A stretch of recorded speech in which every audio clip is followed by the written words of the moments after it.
Proclamée par l'Assemblée générale des Nations unies en 1993, le 15 mai de chaque année, le monde entier célèbre la Journée internationale de la famille.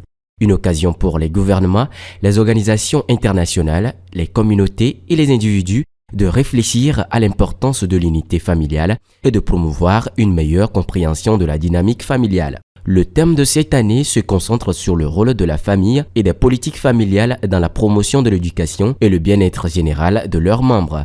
La journée vise principalement à sensibiliser le public au rôle des familles dans la promotion de l'éducation de la petite enfance et des possibilités d'apprentissage tout au long de la vie pour les enfants et les jeunes. La famille est la cellule de base de la société. Elle joue un rôle vital dans la formation de l'identité des individus et leur développement social, émotionnel et intellectuel.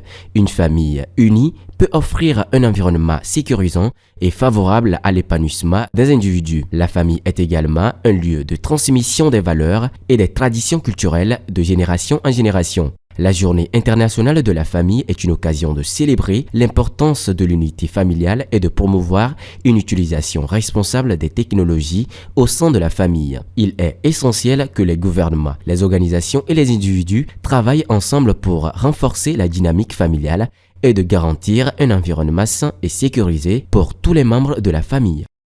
Elle porte la marque de M-Moto, mais son nom devient désormais Spiromoto. Pour célébrer cette transition, Spiromoto a organisé un méga test drive ce samedi 13 mai sur le terrain d'Agoé. L'événement a permis à la population togolaise de tester les motos électriques de la société et pour certains de s'en procurer. On a besoin de ce moto parce que c'est électrique et c'est parce que c'est consommable depuis les pièces des motos. Maintenant, avec les pièces, ça nous dérange. Et on ne peut pas chaque fois acheter les pièces, faire tout ça à l'essence, tout ça là-bas. On veut essayer avec ça pour voir si ça peut marcher. Il y a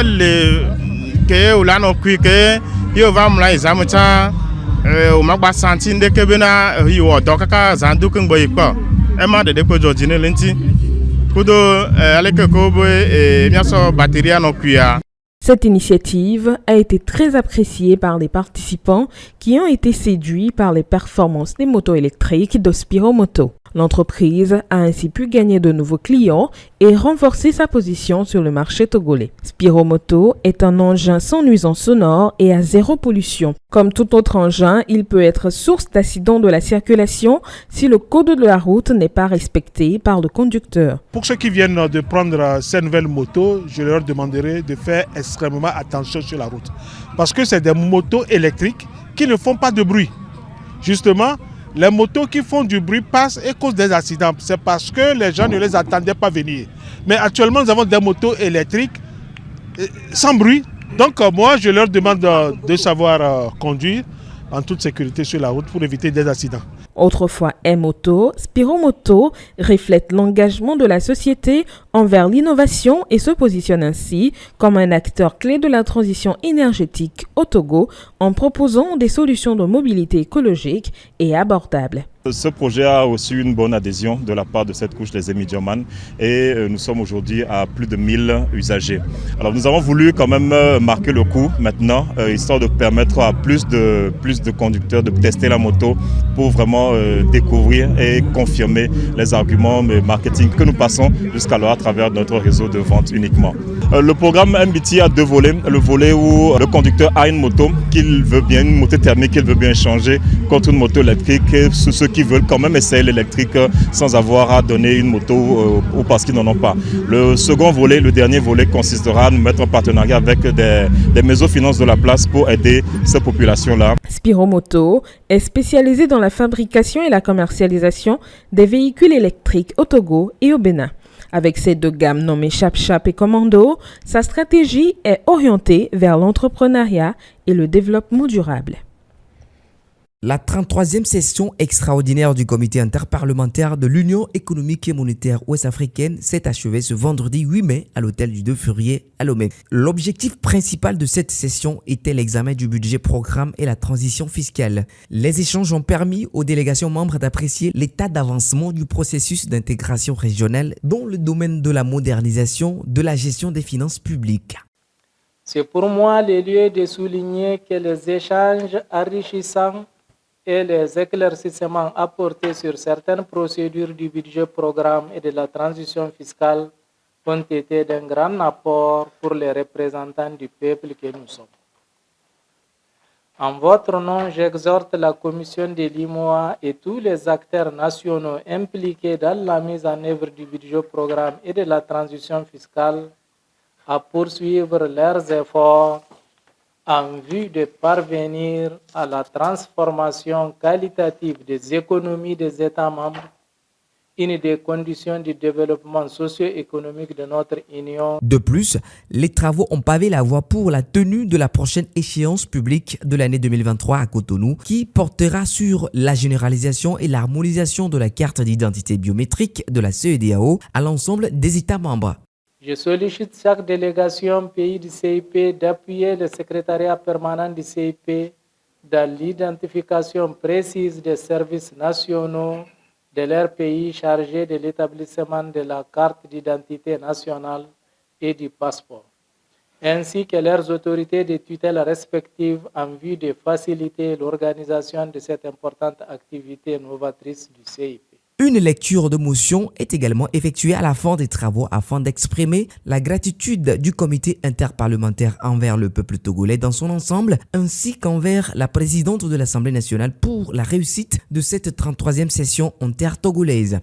Le comité interparlementaire de l'UEMOA, réuni à Lomé en sa 33e session extraordinaire du 8 au 12 mai 2023, se félicite de l'accueil chaleureux qui lui a été réservé par le peuple togolais, ainsi de l'attention toute particulière dont il a été l'objet durant son séjour en République togolaise, exprimant sa profonde gratitude et sa déférente considération. La 33e session extraordinaire du comité interparlementaire de l'UEMOA s'est clôturée ce vendredi à Lomé. Les échanges ont porté sur les sujets majeurs qui préoccupent tant les gouvernants que les populations de l'espace communautaire. La prochaine réunion de l'inter-sous-comité du CIP aura lieu en Guinée-Bissau. Le recensement électoral est un processus essentiel dans la préparation des élections car il permet de mettre à jour la liste électorale et d'identifier les nouveaux électeurs potentiels. Malheureusement, la Commission électorale nationale indépendante CENI a annoncé le jeudi 11 mai le report des opérations d'enrôlement dans les zones 2 et 3, initialement prévues du 13 au 20 mai et du 27 mai au 3 juin.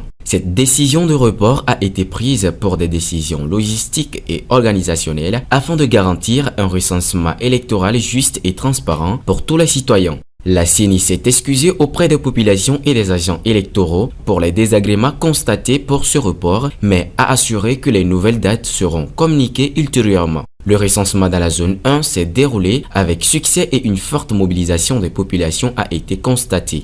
En Conseil des ministres, le gouvernement a salué la mobilisation de la population et a déploré le dysfonctionnement et difficultés et a appelé tous les acteurs à tout mettre en œuvre pour apporter des solutions afin que la suite du processus se déroule dans la sérénité. Le recensement est une étape cruciale dans le processus électoral et que tous les citoyens doivent y participer pour assurer un vote démocratique et transparent. Il est essentiel de garantir que le processus se déroule de manière juste et transparente pour tous les citoyens.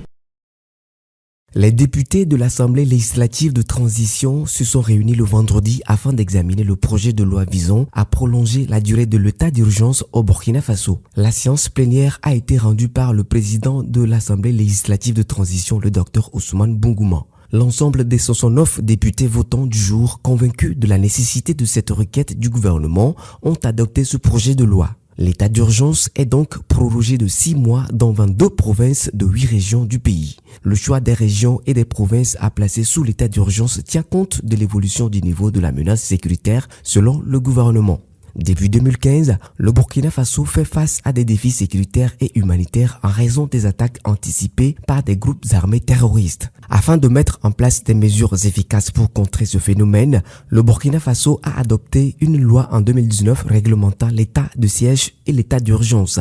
Compte tenu de la persistance des attaques terroristes et de leur extension à de nouvelles zones du pays, le Conseil de ministres a adopté en mars 2023 un décret déclarant l'état d'urgence dans 22 provinces de 8 régions pour une durée de 30 jours.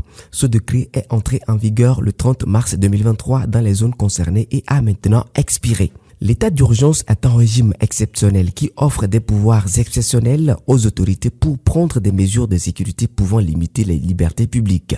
Cela comprend notamment des restrictions à la liberté de circulation, interdiction de circuler à certaines heures, la réquisition des personnes, de biens et de services, des restrictions à la liberté d'opinion et d'expression, des restrictions à la liberté de réunion et d'association, etc.